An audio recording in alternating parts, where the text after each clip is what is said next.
የስኳር በሽታ ታማሚ ነኝ፣ ነገር ግን ብጉኝ በተለያየ ሰውነት ክፍል እየወጣ አስቸገረኝ። ምክንያቱ ምንድነው የሚል ጥያቄ አንድ ተከታያችን አንስቷል። በዛሬ ቪዲዮ በስኳር በሽታ ታማሚዎች ዘንድ የተለመደ ነገር ግን ብዙ ጊዜ ትኩረት ስለማይሰጠው ችግር የቆዳ ኢንፌክሽን ለሆነው ኢባጭ ወይም ስለ ብጉንጅ እናወራለን ማለት ነው። ብጉንጅ ምንድነው? የብጉንጅ አይነቶችስ ምንድናቸው? የስኳር በሽታ ያለባቸው ሰዎች ከሌሎች ሰዎች በበለጠ ሁኔታ ለቆዳ ኢንፌክሽን ወይንም ለብጉንጅ ለምን ይጋለጣሉ? የብጉንጅ ምልክቶች፣ በቤት ውስጥ ማድረግ ያለባቸው የህክምና ዘዴዎችና በመጨረሻ ላይ ደግሞ በተለይ ለስኳር በሽታ ታማሚዎች ለመከላከያ የሚረዱ አንዳንድ ዘዴዎችን ጠቆም አድርጌ ቪዲዮን ይጨርሳለሁ። ለቻናሌ አዲስ የሆናችሁ ካላችሁ እኔ ዶክተር ደስታ ይባላለሁ። እንደዚህ ትምህርታዊና ጠቃሚ የሆኑ የጤና መረጃዎችን ለመከታተል እንዲረዳችሁ ቻናሌን ሰብስክራይብ አድርጉ። ጥያቄ ካላችሁ ደግሞ እንደዚህ በኮሜንት አስቀምጡ። ቪዲዮውን ደግሞ ከወደዳችሁት ላይክ አድርጉ። ይህንን ቪዲዮ ደግሞ በጣም የሚፈልጉ ሰዎች ስለሚኖሩ ሼር በማድረግ ትተባበራላችሁ። ብጉንጅ ምንድነው? ብጉንጅ የባክቴሪያ ኢንፌክሽን ሲሆን በሰውነታችን በተለይ ቆዳ ላይ የሚገኙ የቆዳ ፀጉሮችን በመከተል እነዚህ ሄር ፎሊክል የምንላቸውን ቀዳዳዎችን በመከተል ወይንም ቆዳችን እንዲወዝ ወይም ወዝ እንዲኖረውና እንዲረጥብ የተለያዩ ፈሳሾችን የሚያመነጩ ኦይል ግላንድ የምንላቸው ወይም ሰበሺስ ግላንድ የምንላቸውን በመከተል ባክቴሪያ ወደ ሰውነት ውስጥ በመግባት በመራባት ያንን የሰውነት ክፍል ወይም አካባቢውን ሲያስቆጣ፣ ሲቀላ፣ ሲያብጥና ወይም መግል ሲቋጥር የቆዳ ኢንፌክሽን ተከሰተ እንላለን።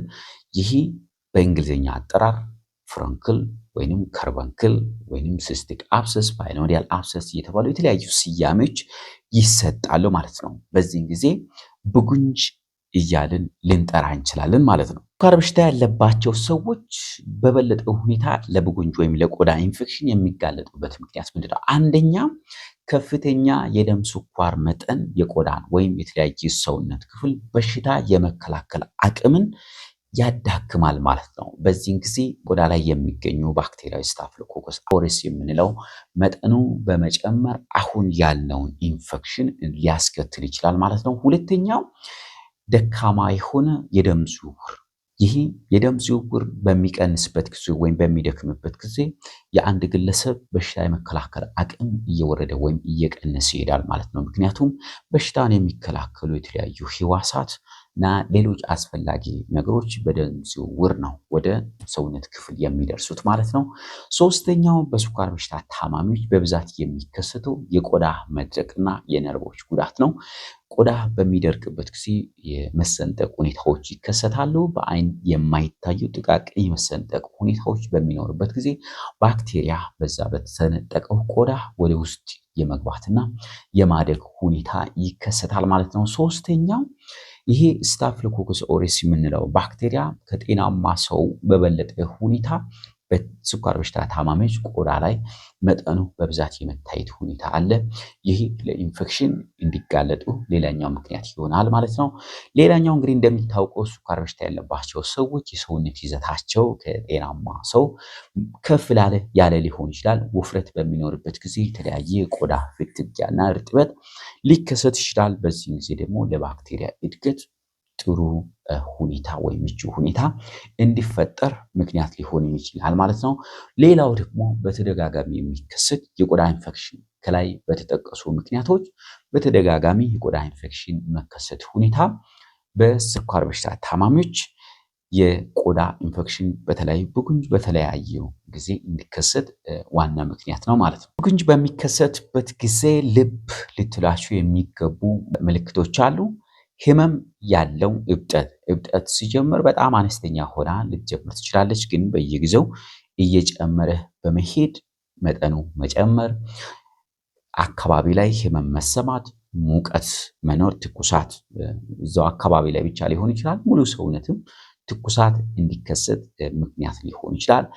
በተለይ ደግሞ እንደዚህ አይነት እብጠት በተደጋጋሚ የሚከሰት ከሆነ የደም ስኳር መጠን መጨመር ብቻ ሳይሆን ያልተቆጣጠራችሁት ስኳር አመላካች ምክንያት ሊሆን ይችላል። አምስተኛ ደረጃ በቤት ውስጥ ማድረግ ያለባችሁት አንዳንድ ዘዴዎችን ነግራችኋለሁ። አንደኛ ንጹህ ሞቅ ያለ ጨርቅ ለ15 እስከ 20 ደቂቃ ባጩን መጫን። ይህንን ደግሞ 3 እስከ 4 ጊዜ በየቀኑ ማድረግ። ቦታውን ንጹህ ማድረግና በንጽህና መያዝ። መጭመቅ ወይም ማፍረጥ አያስፈልግም፣ ማድረግ የለባችሁም። ይህ ኢንፌክሽን ጠለቅ ብሎ ወደ ሰውነት ውስጥ እንዲገባ ሊያደርግባችሁ ይችላል። ከላይ የሚቀቡ ቶፒካል አንቲባዮቲክስ የሚባሉ ነገሮችን መውሰድ አስፈላጊ ሊሆን ይችላል። እነዚህ ፉሲሊክ አሲድ፣ ሜቦ ኦይንትመንት ወይም ናይትሮፉራንቺን ኦይንትመንት የሚባሉ ከላይ የሚቀቡ ነገሮችን ልትወስዱ ትችላላችሁ።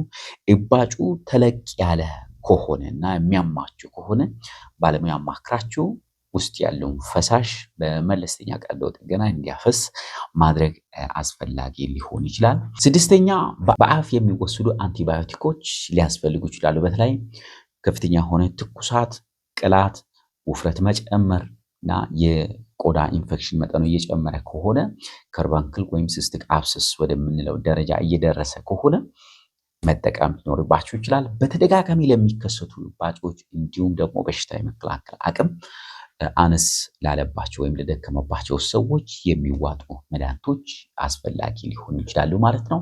ሰባተኛ ደረጃ የደም ስኳር መጠናችሁን መቆጣጠር። እንግዲህ ከመከላከያ ዘዴዎች ውስጥ ዋነኛው የደም ስኳር መጠናችሁን መቆጣጠር፣ ይሄ የቆዳ ኢንፌክሽን ተመልሶ እንዳይመጣ በተደጋጋሚ እንዳይከሰት እንዲሁም ደግሞ መጠኑ እንዳይጨምርና እንዳይበረታ ሊያደርግ ይችላል። ስድስተኛ የመከላከያ ዘዴዎች።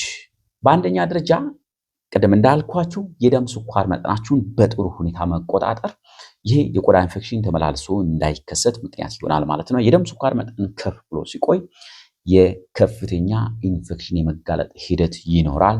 ለቆዳ ብቻ ሳይሆን ለሽንት ቱቦ ኢንፌክሽን፣ ለሳምባ ምች፣ ሌሎች የአጥንት ኢንፌክሽንም ሊሆን ይችላል እንዲከሰቱ ምክንያት ሊሆን ይችላል ማለት ነው። ሁለተኛ ጥሩ የቆዳ ንጽህና እንዲኖራችሁ ማድረግ፣ በየቀኑ መታጠብ፣ በተለይ ላብ ካለቦት ማለት ነው። ሶስተኛ ፎጣ፣ ምላጭ ወይንም ልብስ ከሌሎች ሰዎች ጋር አለመጋራት። አራተኛ ያልጠበቡና አየር ሊያስገቡ የሚችሉ ልብሶችን መልበስ ያስፈልጋል። ይህ እንግዲህ ላብና ሰውነት ቆዳ ፍጭትን ወይም ግጭትን ሊቀንስላችሁ ይችላል ማለት ነው። ሌላው ጥቃቅን ቁስሎች ወዲያውኑ ማከም፣ አካባቢውን ማጽዳት። ስድስተኛ ጸረ ባክቴሪያ ሳሙናና ሌሎች ክሎርሄክሲዲን የተባሉ ባክቴሪያን ሊያጸዱ ወይም ሊገሉ የሚችሉ አንቲሰፕቲክ የምንላቸው ነገሮች አስፈላጊ ሊሆኑ ይችላሉ። እነዚህ ደግሞ በሳምንት 1 ጊዜ ወይም 2 ጊዜ አድርጋችሁ መጠቀም ይኖርባችኋል።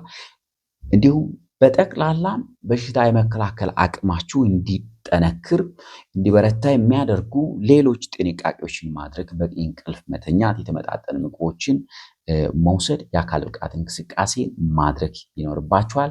ሌላው ክብደቱን መቆጣጠር፣ ክብደት መቀነስ፣ ላብ እንዲሁም ክብደትን መቀነስ መቆጣጠር ላብንና ሰውነት ውስጥ የባክቴሪያውን መጠን እንዲቀንስ ጭምር ሊረዳውት ይችላል።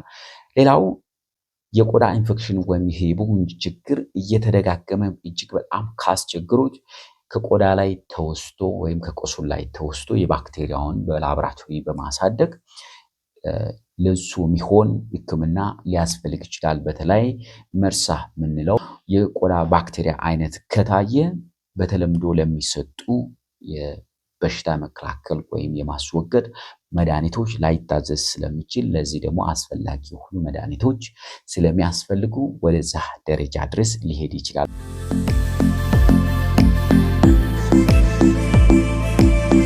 ስለዚህ ስለ ቆዳ ኢንፌክሽንና ስኳር በሽታ ማወቅ ያለቦት ጉዳዮች ይህንን ይመስላሉ። ተደጋጋሚ ኢንፌክሽን የሚያጋጥሙት ከሆነ ደግሞ የስኳር በሽታ በተሻለ ሁኔታ እንዳልተቆጣጠራችሁ አመላካች ሊሆን ይችላል። ይህ ቪዲዮ ጠቃሚ ሆኖ ካገኙት ላይክ ማድረጎትን፣ አስተያየት መስጠቶትና እንዲሁም ደግሞ ለተጨማሪ ጤናን የተመለከቱ ይዘቶች ሰብስክራይብ ማድረጋችሁን እንዳትረሱ። ሌላ ሊረዳዎት የሚችሉት ጉዳይ ካለ በኮመንት አስቀምጡና ሌላ ጊዜ ቪዲዮ እሰራላችኋለሁ። የዛሬ ቪዲዮ ይሄንን ይመስላል። ሌላ ጊዜ በሌላ ቪዲዮ እስከምንገናኝ ድረስ መልካምን ሁሉ ተመኘው። ቻው።